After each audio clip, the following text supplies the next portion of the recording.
So hey guys, welcome back to another video of perfect world and I hope कि तुम लोग बहुत ही ज्यादा अच्छे और मजे में होगे। वीडियो में आगे बढ़ने से पहले कहना चाहूंगी कि अगर इससे पहले का एपिसोड अभी तक चेकआउट नहीं किया है तो पहले जाओ और जाकर उसे देख लो, वरना यहाँ तुम्हें कुछ समझ नहीं आने वाला। और अगर तुमने देख लिया है तो बिना किसी देरी के आज की इस वीडियो को शुरू करते हैं। सो होमीज, जैसे कि हमने लास्ट एपिसोड में देखा था जहाँ पे शीहाओ की मुलाकात यहाँ पे हॉर्न एंड किंग के फादर यानी कि स्काई हॉर्न एंड किंग से हो जाती है और शीहाओ यहाँ एंड किंग से कहता है कि जब तक मैं तुम्हारे फादर से कुछ बातचीत कर रहा हूँ तब तक तुम्हें इस जगह को गार्ड करना है, जिस पे वो भी मान जाता है। और अब शीहाओ जैसे अपने डिवाइन सेंसेस के थ्रू यहाँ पे स्काई हॉर्न एंड किंग से बात करता है तो यहाँ पर जैसे उनकी बची कुची कॉन्शियसनेस शीहाओ को देखती है तो वो कहने लगते हैं कि फाइनली वो वक्त आ गया है कि जब मैं हेवनली एम्परर हुआन तियान से मिल पाऊँ। और अब आगे सो होमीज, हमारे इस एपिसोड के स्टार्टिंग में ही एंड किंग का फादर यानी कि एंड लॉर्ड यहाँ पे पास्ट के सीन को याद करता है और हमें असल में बताया जाता है कि आखिर पूरे के पूरे ये जो एंड क्लैन का सफाया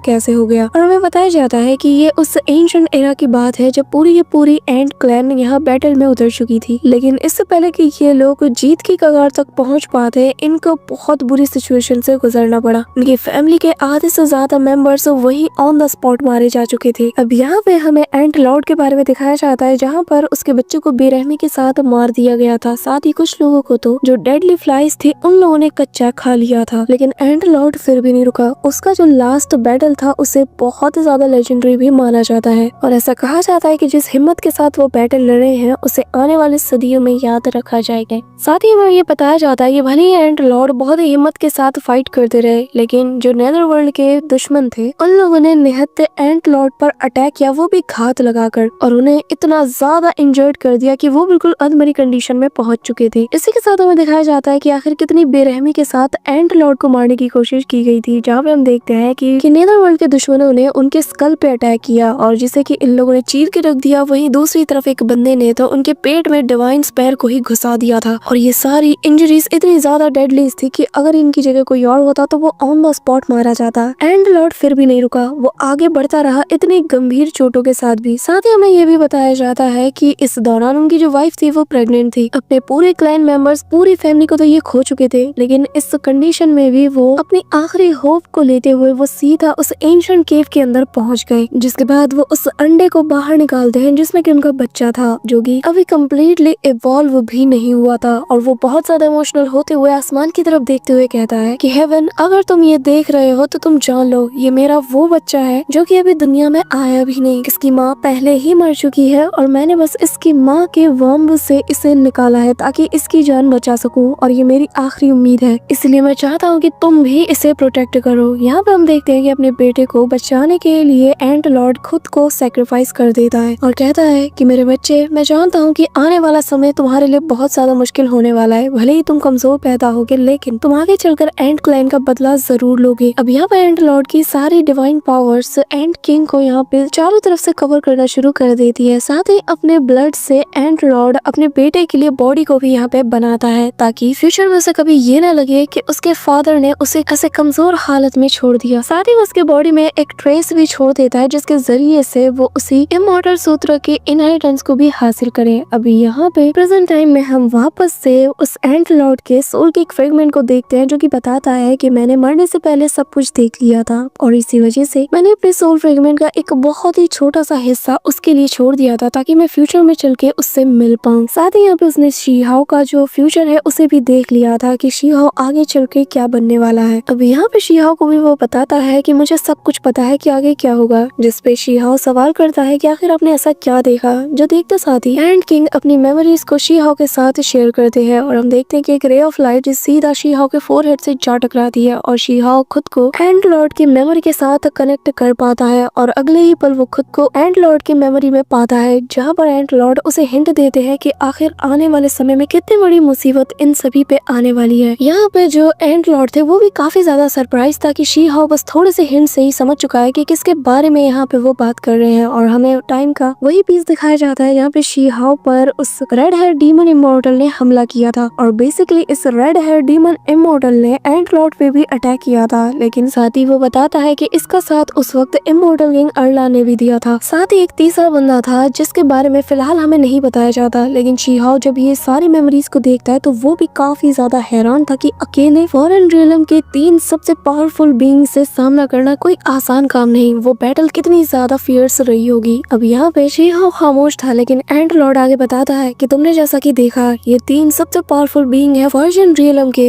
लेकिन अफसोस की बात ये है कि ये तीनों तो अभी भी जिंदा है और हमारे रियलम के पास शायद ही कोई ऐसा हो। इस तरह के जितने भी कल्टीवेटर्स हैं वो शायद इसके बारे में भूल चुके हो, लेकिन जिन लोगों ने भी एंशिएंट बैटल का सामना किया है वो जानते हैं कि इनमें से एक बंदा ही कितना ज्यादा पावरफुल है। साथ ही वो बताता है कि सबसे ज्यादा खतरनाक अगर कोई है तो वो है अरलान, जिसका जो डिवाइन स्पेयर है उसने अकेले ही एक सिंगल अटैक से 9 हेवन एंड 10 अर्थ के बहुत से यंग और पावरफुल जीनियसेस को निपटा के रख दिया था। लेकिन हुआंग, मैंने तुम्हें और मेरे बेटे को इनके अगेंस्ट फ्यूचर में बैटल करता हुआ देखा है। तुम्हारे अंदर ये जो जज्बा है ना कि मैं सबसे ज्यादा स्ट्रॉन्ग बनूंगा, यही तुम्हें सही रास्ते पर गाइड करता रहेगा। अब यहाँ पे शीहाओ कहता है कि सीनियर, मुझे एक बात बताइए, आखिर इस बैटल का रिजल्ट क्या निकलेगा? जिसपे वो बताने लगते हैं कि अगर मैंने तुम्हें अभी बता दिया तो शायद फ्यूचर बदल सकता है, लेकिन वो अच्छा होगा या बुरा मैं ये नहीं जानता। लेकिन हाँ, क्योंकि तुम आगे चलकर हमारे रियलम के लिए फाइट करने वाले हो, तो अब मैं तुम्हें वो नजारा दिखाने वाला हूँ, एक ऐसा डिजास्टर जिसका सामना अकेले तुम करोगे। और यकीनन ये डिजास्टर जितने भी एंशिएंट बैटल्स हुए ना उससे कई गुना ज्यादा खतरनाक होने वाली है। शीहाओ यहाँ पे चुप खड़ा था। एंड लॉर्ड उससे कहता है कि क्या हुआ, क्या तुम्हें डर लग रहा है? अगर फ्यूचर को बदलने का दम रखते हो तो फिर उसे देखने का भी दम रखो।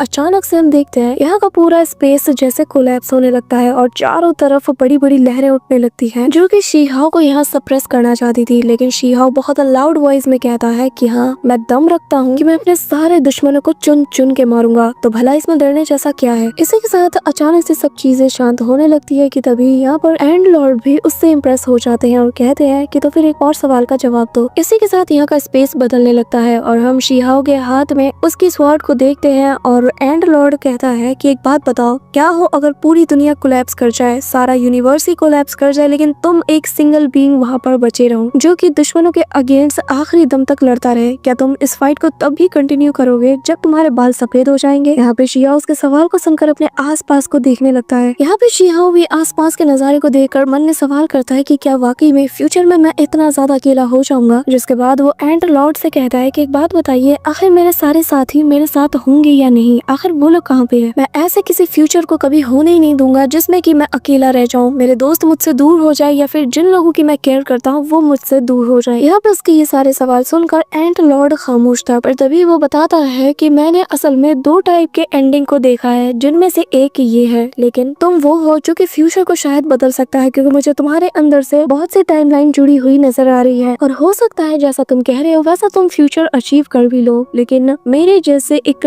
लिमिटेड पर्सन के लिए उस फ्यूचर को देख पाना, उसे अचीव कर पाना काफी ज्यादा मुश्किल है, इसलिए मुझे नहीं पता कि एग्जैक्टली आगे क्या होगा। यहाँ पे शीहाओ उसकी बात सुनकर कहता है कि सीनियर, मैं बस आपसे इतना चाहता हूँ कि मुझे वो इनहेरिटेंस चाहिए, मुझे वो इमॉर्टल सूत्रा भी चाहिए। जो सुनकर एंड लॉर्ड थोड़ा स्माइल करते हैं और कहने लगते हैं कि ठीक है, मैं ये तुम्हें दे तो दूंगा, लेकिन मैं तुम्हें बता देना चाहता हूँ कि ये अभी पूरी तरीके से कंप्लीट नहीं है। जब मैं इसे कंप्लीट करने के काफी ज्यादा करीब था तो तभी मैं उस बैटल में बुरी तरीके से जख्मी हो गया, लेकिन उम्मीद करता हूँ कि तुम इसे कंप्लीट कर लोगे। ये कहते साथ ही वो उस एंशिएंट इमॉर्टल सूत्रा को उसके फोरहेड के जरिए से उसके कॉन्शियसनेस में ट्रांसफर करता है। यहाँ पे शीहाओ को बहुत ही पावरफुल एनर्जी फील होती है, साथ ही वो यहाँ पर उस इमॉर्टल पीक माउंटेन को भी देख पा रहा था और यहाँ पे एंड लॉर्ड उसे बताता है कि उम्मीद करता हूँ कि जो ऊंचाइयां मैं हासिल नहीं कर पाया वो तुम कर पाओगे और एक ट्रू इमॉर्टल बॉडी को भी तुम अचीव करोगे, जिसके बाद तुम समझ जाओगे कि आखिर तुम्हारा एरा कितने बड़े खतरे का सामना करने वाला है और जो तुम सोच रहे हो ये तुम्हारी सोच से भी कई गुना ज्यादा परे है। इसी के साथ सीन शिफ्ट होता है और हम एंड किंग को देखते हैं जिसकी पावर काफी ज्यादा इंक्रीज हो चुकी थी और अब वो शीहाओ की रिमॉडल स्पिरिट के साथ फाइट करना शुरू कर देता है, जहाँ पे उसे बहुत ज्यादा वो सहारा रहा था क्योंकि वो अपने इस वक्त ट्रू फॉर्म में था, लेकिन फिर भी वो शीहाओ की प्रीमॉडल स्पिरिट को बिल्कुल भी हार्म नहीं पहुंचा पा रहा था और शीहाओ उससे बचते हुए आगे बढ़ रहा था। इसी के साथ उसकी स्पिरिट वापस से शीहाओ की बॉडी में एंटर हो जाती है। शीहाओ अपनी आंखें खोलता है और पीछे से एंड किंग आ रहा था। शीहाओ इमीडिएटली अपने प्रोटेक्टिव बैरियर को एक्टिवेट करते हुए कहता है कि तुम साइज में भले ही छोटे हो लेकिन मानना पड़ेगा तुम्हारा गुस्सा बहुत बड़ा है। शीहाओ यहाँ पे अपने बैरियर को पूरी तरीके से बना लेता है और जैसे ही एंड किंग गुस्से के साथ उसके बैरियर पे अटैक करता है तो पूरी की पूरी जगह यहाँ पे शेक करने लगती है और सेकंड्स में शीहाओ का बैरियर भी कोलैप्स कर जाता है। और अगली बार शीहाओ भी यहाँ पर अपनी यिन यांग एनर्जी का यूज करते हुए उस जायंट से पाम अटैक को क्रिएट करता है, जिससे बेचारा एंड किंग वहीं पे नॉकआउट हो जाता है। और अगली बार जैसे इसकी आंख खुलती है तो वो अपने नॉर्मल फॉर्म में था और शीहाओ के हथेली पे बैठा था। तब उसकी आँख खुलती है तो वो सबसे पहले शीहाओ से कहता है कि बताओ आखिर मेरे साथ हुआ क्या। और तभी उसे याद आता है कि शीहाओ तो यहाँ पर उस इनहेरिटेंस के लिए गया था। तो वो उससे पूछता है कि बताओ क्या तुम्हें वो मिला, जिसपे शीहाओ बताता है कि मुझे मिला तो नहीं लेकिन मुझे पता है कि आखिर उसे कैसे पाना है। तो बताओ क्या तुम मेरे साथ चलना चाहोगे। अब यहाँ पे एंड किंग सोच में पड़ जाता है और कहता है कि हाँ मैं जानता हूँ कि तुम्हें नहीं मिला है और ना ही तुम्हारे पास कोई रास्ता है, तुम तो बस मुझे यहाँ पे यूज करना चाहते हो ताकि मैं वहाँ पे तुम्हारी हेल्प करूँ, लेकिन मैं तुम्हें बता रहा हूँ मैं तुम्हारे इन चालों में फंसने नहीं वाला। जिसपे शीहाओ कहता है कि ठीक है तुम्हारी मर्जी, तुम यही रुको, मैं जाता हूँ। भलाई का तो यार जमाना ही नहीं है, मुझे क्या, मुझे जब वो इमोर्टल सूत्र मिल जाएगा मेरी बॉडी जो है फिजिकल अपीयरेंस से इमोर्टल बन जाएगी। इवन के मरने के बाद भी मेरी मेमोरीज को मैं स्टोर करके रख सकता हूँ और भी न जाने क्या क्या इसके फायदे हैं। वैसे तो मैं कभी भी किसी के साथ मेरे ट्रेजर्स को शेयर नहीं करता, पर मुझे लगा था कि शायद मैं तुम्हारे साथ इसे शेयर कर सकता हूँ। जिस सुनकर एंड किंग इमीडिएटली एक्साइटेड हो जाता है और फिर शीहाओ के पास जाकर कहता है कि असल में बात ये है कि ये जो इमोर्टल सूत्र है ये तो हमारे एंड क्लैन का एक बहुत ही पावरफुल ट्रेजर है, तो मैं तुम्हारे जैसे एक बाहरी को इसे अकेले लेने कैसे दे सकता हूँ। जो सुनकर शीहाओ स्माइल करता है और एंड किंग आगे कहता है कि वैसे तुम्हारे साथ सफर करने का एक फायदा ये है कि मुझे पता चलेगा कि आखिर उस एंशिएंट इमोर्टल बैटल में हुआ क्या था। इसी के साथ हमें कुछ देर पहले का सीन दिखाया जाता है जहाँ पर हम शीहाओ को एंट लॉर्ड के सामने पाते हैं और एंट लॉर्ड ने शीहाओ से कहा था कि तुम्हें अगर यहाँ से कोई चीज पसंद आती है तो तुम उसे अपने साथ ले जा सकते हो। जिस पर शीहाओ वहाँ से एक चीज को उठाता है और उसे अपने साथ रख लेता है। साथ ही वो यहाँ पर एंट लॉर्ड से कहता है कि क्या आप एंट किंग से नहीं मिलना चाहोगे, यानी कि अपने बेटे से। जिस पे वो कहता है कि नहीं, मैं नहीं चाहता कि मेरा बेटा मुझे देखकर इमोशनल हो। अपने परिवार से दूर होने का जो गम है मैं चाहता हूँ कि ये उसे और ज्यादा ताकत दे। मैं चाहता हूँ कि मेरा बेटा खुद पे प्राउड फील करे क्योंकि वो हमारी क्लैन की जिम्मेदारी को आगे ले जाने वाला है। मैं उसके सामने जाकर उसे और ज्यादा कमजोर नहीं करना चाहता। इसी के साथ प्रेजेंट टाइम में शीहाओ एंड किंग से कहता है कि वैसे एक बात बताओ, क्या तुम जानना नहीं चाहोगे कि आखिर मुझे इस इमोर्टल सूत्रा के बारे में कहाँ से पता चला। जिस पे एंड किंग बहुत ही कूल वे में कहता है कि मेरे पास इसके लिए टाइम नहीं, मैं वो राजा हूँ जिसे कि सिर्फ अपने मंजिल से फर्क पड़ता है। तो मुझे ये बताओ कि आखिर इस राजा को कहाँ जाना है। और इसके इस जवाब को सुनकर शीहाओ स्माइल करता है और मन में कहता है कि वाकई में दोनों बाप बेटे एक जैसे हैं। इसी के साथ सीन शिफ्ट होता है और हम लोग उसी इमोर्टल केव के बाहर के एरिया का सीन देखते हैं, यानी कि एंट्रेंस का, जहाँ पे बाकी के डिसाइपल्स मौजूद थे और ये लोग बातें कर रहे थे कि न जाने अंदर क्या चल रहा होगा, क्या उन्हें कोई काम का ट्रेजर मिला भी होगा या नहीं। जिस पे दूसरा बंदा कहता है कि वो सब तो छोड़ो, हम तो अंदर जाके चेक तक नहीं कर सकते, ये जो 2 गार्ड्स है ये हमें कभी भी अंदर जाने नहीं देंगे। पर तभी शीहाओ और एंड किंग इमीडिएटली वहाँ से बाहर निकलते हैं और साथ ही आने से पहले शीहाओ एंड किंग को बताता है कि एक बात याद रखना, तुम्हें बाहर जाके नॉर्मल रिएक्ट करना है। अगर ज्यादा अपनी पावर्स का दिखावा करोगे तो कभी भी कोई भी तुम पर हमला करेगा और तुम्हारे लिए मुसीबत बढ़ जाएगी। जिस पर एंड किंग कहता है कि तुम मुझे मत सिखाओ, मैं वो राजा हूँ जिसे पता है कि कैसे रूल करना है, और वैसे भी जिन फॉर्चून रियलम के कल्टीवेटर्स ने मेरे भाइयों को मारा है उसे तो मैं चुन चुन के मारूंगा। कि तभी यहाँ पे हम दूसरे एकेडमी के उन दोनों एल्डर्स को भी देखते हैं, जहाँ पर जैसे उनकी नजर स्काई हॉर्न एंड पे जाती है तो वो लोग दंग रह जाते हैं और इमीडिएटली शीहाओ के पास आकर उससे सवाल करते हैं कि एक बात बताओ, क्या मैं ये जो देख रहा हूँ वो सच है, क्या ये वाकई में स्काई हॉर्न एंड किंग है। जिस पे एंड किंग यहाँ पे कहता है कि हाँ मैं एक एंड किंग हूँ, तो बेहतर यही होगा कि मेरे सामने तमीज से पेश आओ, और इस वक्त मैं मेरे सर्वेंट के साथ सफर पे निकला हूँ, तो बेहतर यही होगा कि मेरे रास्ते से हट जाओ। ये कहते साथ ही वो शीहाओ को टच करता है और कहता है कि चलो आगे बढ़ो। अब यहाँ पे शीहाओ कहता है कि आखिर तुमने मुझे समझ क्या रखा है, मैं तुम्हारा कोई नौकर नहीं हूँ, ठीक है। अब बेचारा एंड किंग की यहाँ पे शीहाओ बेइज्जती कर देता है कि तभी ये जो 2 एल्डर होते हैं ये शीहाओ को पकड़ कर कहने लगते हैं कि वांग, हमारे पास तुम्हारे लिए एक बेहतरीन ऑफर है, हम चाहते हैं कि तुम हमारे एकेडमी को ज्वाइन कर लो, बदले में तुम जो कहोगे हम तुम्हारे लिए वो करेंगे, तुम्हें ऐसी ऐसी अपॉर्चुनिटीज मिलेगी, तुम अपने मन मुताबिक वर्ल्ड को भी क्रिएट कर पाओगे। जिस पर शीहाओ कहता है कि नहीं, मैं अपने इसी वर्ल्ड में खुश हूँ। कि तभी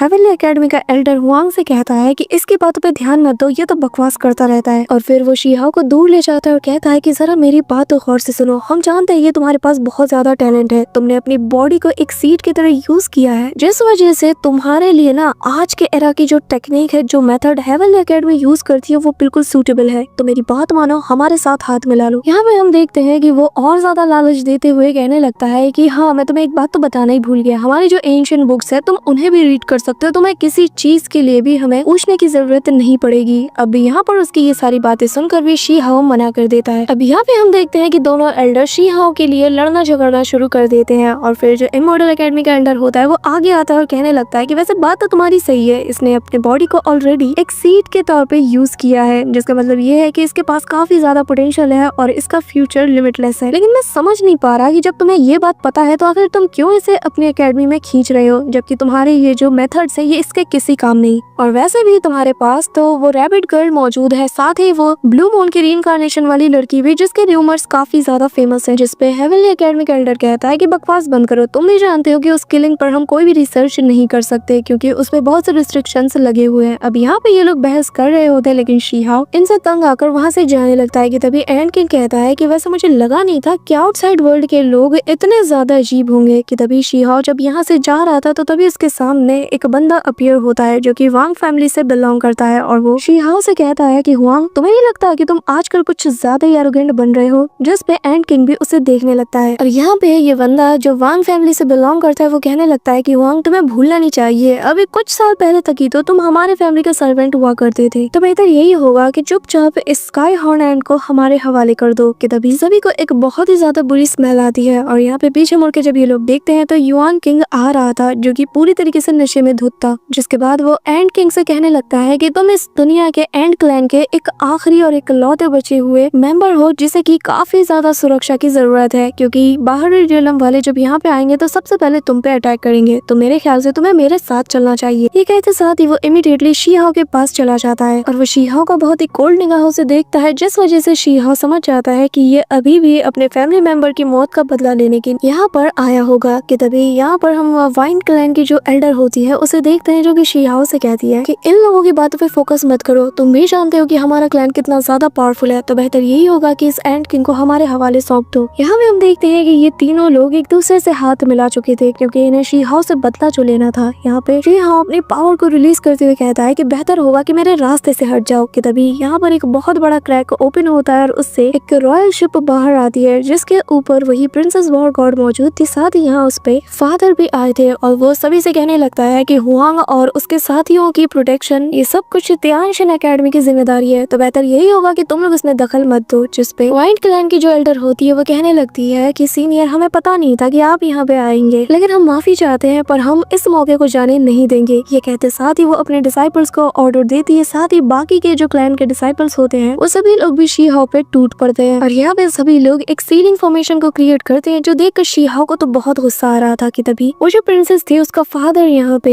उसकी हेल्प करने के लिए आगे बढ़ता है, पर तभी यहाँ पे इमॉर्टल एकेडमी और जो हेवनली एकेडमी है इनके जो एल्डर है ये दोनों आकर उसे रोक लेते हैं, जो देखकर प्रिंसेस वॉर गॉड के फादर यानी कि लॉर्ड जू को बहुत गुस्सा आता है, और वो कहता है कि आखिर तुम लोग मुझे रोक क्यों रहे हो। जिस पर इमॉर्टल एकेडमी का जो एल्डर है वो क्रीपी सी स्माइल देते हुए कहता है कि असल में आप भी जानते हैं कि ये जो स्काई हॉर्न एंड है इसका खून कितना ज्यादा रेयर है, और हम भी ये चाहते हैं कि उसका जो खून है वो हमें भी मिल जाए, जिससे हमारी एकेडमी भी और ज्यादा पावरफुल बन जाए। बेसिकली ये दोनों भी ये बाकी के जो 3 क्लैन है इनके साथ मिले हुए हैं। जिसके साथ ही हेवनली एकेडमी का जो एल्डर है वो कहता है कि हम जानते हैं कि शी-हाओ के साथ हम गलत कर रहे हैं, लेकिन एक बार बस हम उससे वो चीज ले लें, उसके बाद इसके बदले में वो जो भी मांगेगा हम उसे दे देंगे। अभी यहाँ पे हम देखते हैं कि शी-हाओ भी इस सील को रोकने की कोशिश करता है, लेकिन उसकी पूरी ताकत भी इस सील को रोकने में नाकाम होने लगती है। पर तभी एंड किंग आगे बढ़ता है और कहने लगता है कि आखिर तुम्हारी हिम्मत कैसी हुई मुझे ऐसे ट्रीट करने की, आखिर तुमने खुद को समझ के क्या रखा है। वही दूसरी तरफ हम देखते हैं कि अचानक से आसमान से एक तेज प्रेशर रिलीज होता है और सभी लोग अपने घुटनों के बल आ जाते हैं, और हम देखते हैं कि और कोई नहीं बल्कि तियानशिन एकेडमी यानी कि सेलेस्टियल एकेडमी के जो ग्रैंड एल्डर है वो होते हैं, और वो सभी से कहने लगते हैं कि आखिर तुम लोगों की हिम्मत कैसी हुई हुआंग को ऐसे सप्रेस करने की। पर तभी जैसे उसकी नजर यहाँ पे लॉर्ड जू पे जाती है तो वो उसे रिस्पेक्ट देता है, जिसपे लॉर्ड जू भी कहते हैं कि वैसे मानना पड़ेगा आपका ये डिसाइपल वाकई में बहुत ही ज्यादा टैलेंटेड है। कि तभी ग्रैंड एल्डर की ये पावर देखकर जो बाकी के 2 एकेडमी के एल्डर होते हैं उन्हें भी जवाब मिल चुका है कि असल में ग्रैंड एल्डर कितने ज्यादा पावरफुल है। इसी दौरान वांग फैमिली का वो जो बंदा था वो यहाँ पे शी-हाओ को प्रोवोक करने की कोशिश करता है और बार बार उसे कहता है कि तुम तो हमारी फैमिली के नौकर रहे हो, तो तुम्हें अपनी जगह भूलनी नहीं चाहिए। जिस पर शी-हाओ उस पे अटैक करने जाता है, लेकिन बीच में लॉर्ड जू आकर उसे रोक देते हैं और फिर वो कहने लगते हैं कि चिंता मत करो, ये सारा मैटर मैं संभाल लूंगा, और फिर वो सिंगल अटैक से ही उस बंदे को हवा में उड़ा देते हैं। जिसके बाद वो यहाँ पर वांग फैमिली के दूसरे एल्डर से कहता है कि बेहतर यही होगा कि चुपचाप यहाँ से चले जाओ, क्योंकि मैं नहीं चाहता कि यहाँ पर मेरे हाथ से कोई और मारा जाए। वहीं दूसरी तरफ शी-हाओ लॉर्ड जू का शुक्रिया अदा करता है कि तभी उसकी नजर एंड किंग पे जाती है और वो कहने लगता है कि वाकई में तुम उसी के बेटे हो जिसने कि एंशिएंट बैटल में फॉरिजन रियलम के एनिमी से हमारी जान बचाई। जिसके बाद वो शी-हाओ के कंधे पे हाथ रखे उसे थपथपाने की कोशिश करता है कि तभी ये देखकर एंड किंग डर जाता है। जिसके बाद वो कहने लगता है कि वो क्या है ना कि मुझे तुम जैसे लोगों पर बिल्कुल भी यकीन नहीं, और हाँ मुझसे पंगा लेने की कोशिश मत करना, मैं वो एंड किंग किंग हूँ जो कि किसी को भी कुचलने का दम रखता है। अब यहाँ पे सभी उसकी बात सुन के हंसते हैं कि तभी ग्रैंड एल्डर शीहाओ से कहते हैं कि तुम्हें अपना रास्ता पता है, उम्मीद करता हूँ कि तुम अपनी मंजिल को जल्द से जल्द अचीव कर लोगे। अब यहाँ पे शीहाओ एंड किंग के साथ लेकर वहाँ से रवाना हो जाता है कि तभी उसे वो रिंग का ख्याल आता है जो कि ग्रैंड एल्डर ने उसे दिया था और कहा था कि चाहे जो हो जाए इसे कभी मत खोना। साथ ही बताते हैं कि उस केव में जो कुछ भी हुआ उम्मीद करता हूँ कि इसके बारे में तुम किसी से भी जिक्र नहीं करोगे। कि तभी एंड किंग उससे कहता है कि बताओ आखिर हम उस इमॉर्टल सूत्रा के पास कब पहुंचेंगे। जिस पे शीहाओ बताता है कि हमें नॉर्थ सी में जाना होगा और फिर वहाँ मौजूद स्टोन फॉरेस्ट को भी क्लियर करना होगा, जिसके बाद वो चीज हमें वहाँ मिल जाएगी। अभी यहाँ पे ये लोग आगे बढ़ जाते हैं कि तभी हम यहाँ पे एक मिस्टीरियस पर्सन को देखते हैं जो कि ऑलरेडी घात लगाए यहाँ पे किसी का इंतजार कर रहा था। So that's it for today guys. I hope कि तुम सबको आज की ये वीडियो काफी ज्यादा पसंद आई होगी। अगर हाँ तो वीडियो को लाइक करना, चैनल पर नए हो तो सब्सक्राइब करना। तो मिलते हैं नेक्स्ट वीडियो में, तब तक के लिए बाय।